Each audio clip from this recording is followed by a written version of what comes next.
Good morning, children. Welcome to your history class. Let's begin with the next chapter, chapter 3, and the topic is India's internal challenges. In this chapter, we are going to learn about some internal challenges that India faces. We shall see some internal challenges like separatist movements, issues of Northeast India, Naxalism, communalism, and regionalism.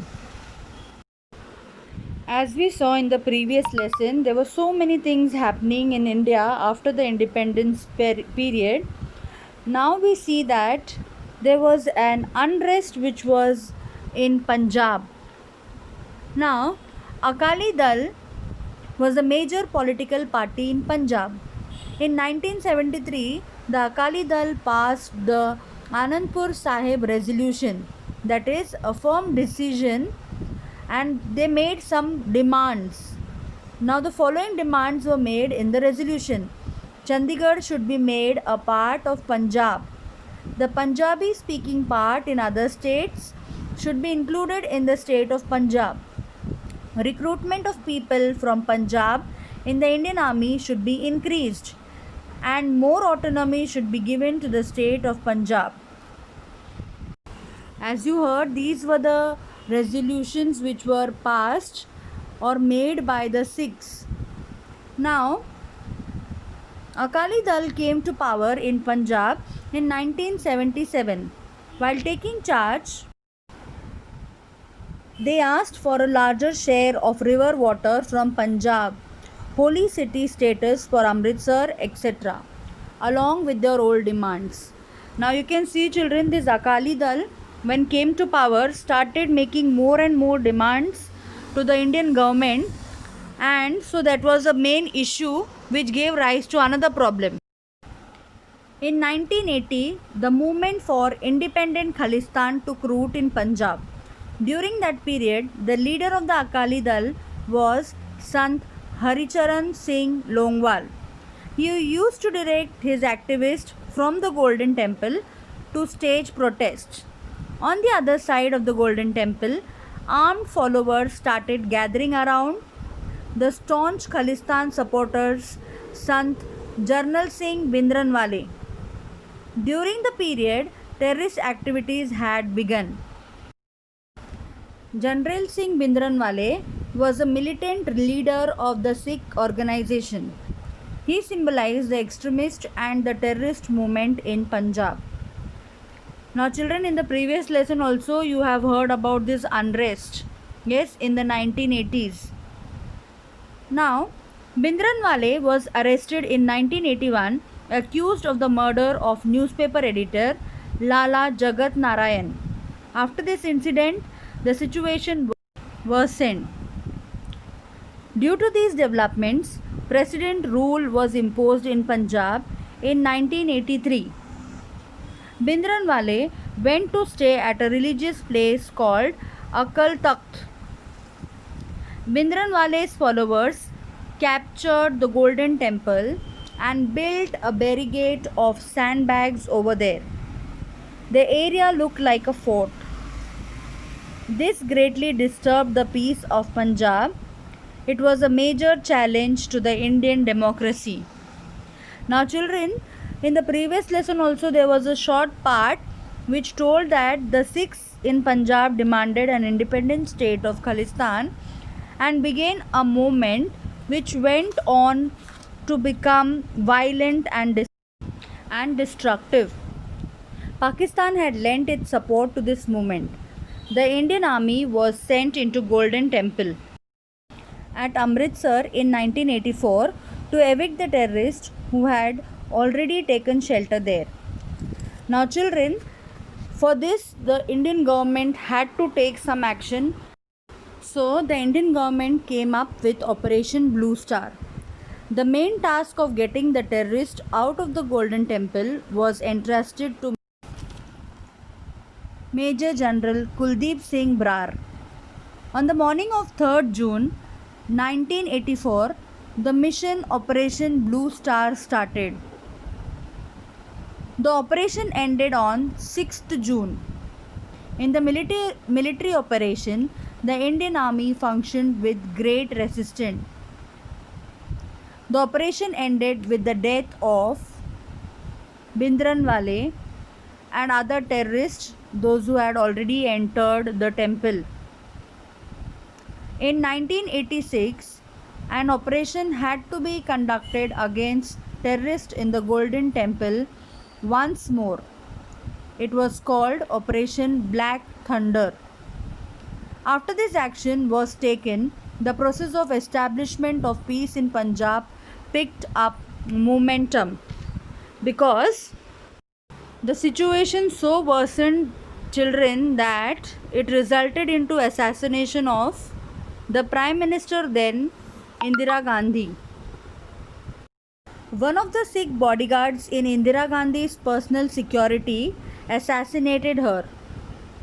During this period, an organization called United Liberation Front of Assam carried on a major movement in northeast India. Do you know? A military expedition taken up with a particular objective is called an operation.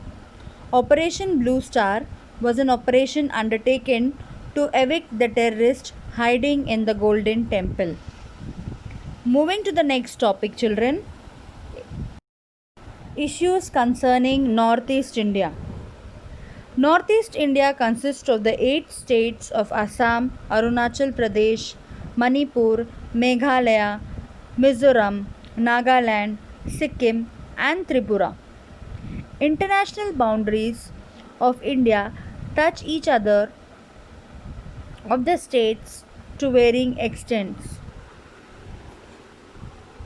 These states are different with respect to ethnicity, language, and cultural diversity. The first Prime Minister of independent India took the lead in bringing the tribes living in this area into the mainstream of the country. Now, children, before this, they always felt these communities which were living there felt left alone. They used to feel that even after being part of India, they were not given importance which they deserved. Now, children, as they were belonging to these particular places, many of them were in the Adivasi tribes. They were not much developed, and so India also that time couldn't give them proper. If you say they were not given proper concern, they were not shown, and that is the reason why they felt that they were left out, and so there was a discomfort between them. Now, in 1954, the Prime Minister of Independent India formed the Northeast Frontier Agency, that is the NEFA.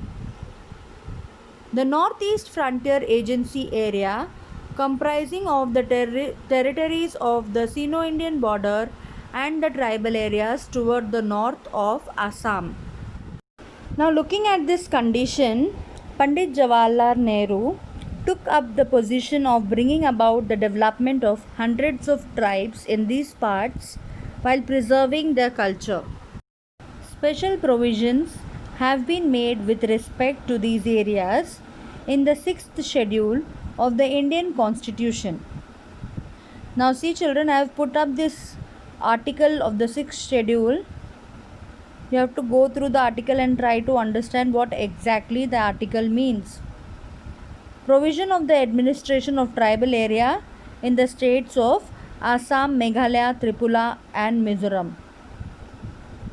In 1965, the responsibility of the administering these areas was given to the Ministry of External Affairs. The Northeast Council Act of 1971 was supposed to advise the central government regarding aspects of common interest in economic and social spheres, interstate transport, electricity, flood control, etc. Now, see, children, through all these developments, schemes, etc., from the government, Pandit Jawaharlal Nehru brought up lot of development in these particular areas. Next, Mizoram. The tribes in the northeast India have an ancient history. When India became independent, the government gave administrative autonomy to these districts of Mizo majority areas of the Lushai Hills. When the State Reorganization Commission was appointed in 1954, the expectations of the people in this area grew. Mizo leaders started demanding on autonomous Mizo province. In 1959, the territory of Mizoram experienced severe drought. During this famine, Mizo leader Lal Denga served the common people a lot. Now see, during this famine, this particular leader came in front and started helping the people there. In 1961, Lal Denga established an organization called Mizo National Front, that is the MNF. He asked the Great Mizoram, an independent national carved out of Tripura, Manipur and Mizo majority areas from the Lushai Hills. In March 1966, Mizo National Front announced emergence of independent Mizoram. Now see children, they also started demanding for their independent state. Now again the situation was handled very well by Indira Gandhi. When the situation calmed down, in 1972 the Mizo majority area was given the status of a union territory. In 1985, Prime Minister Rajiv Gandhi had an agreement with the Mizo National Front and Mizoram was given the status of a full-fledged state. Lal Denga became the chief minister of the state. Finally, we see that in the year 1985, the Prime Minister Rajiv Gandhi gave the status of a full-fledged state to Mizoram, and then Lal Denga became the chief minister of the state. Okay children, for today we'll stop here. I hope you all understood the lesson very well, and the remaining part will be continued in the next lecture. Till then, I request you to watch the video thoroughly and see. In case you have any doubt, you can join the DCS. I'll be sending the link in the group. I know you all are worried about the notes, but don't worry. I'll be sending the notes also on the group and you can write it down. For now, thank you. Have a nice day.